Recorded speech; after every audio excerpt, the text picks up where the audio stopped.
How to view saved passwords in Windows. So hey everybody, welcome back. You may follow the simple steps in order to do so.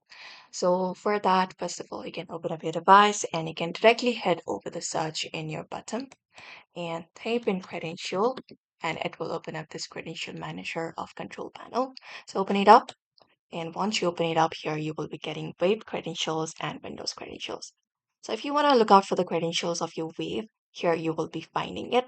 So for example, I have some options right here. So you may just drop it down like this and we have this credentials available. So you can click on show to look out for your password and you can look out for your Wave credentials here.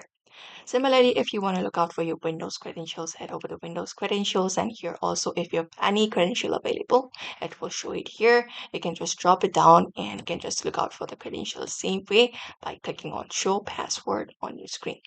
So this is it. You may follow up the same process if you want to look out for your saved credentials on your Windows 11 as well. So I hope this video was helpful. Give it a thumbs up and subscribe for more tips and tutorials.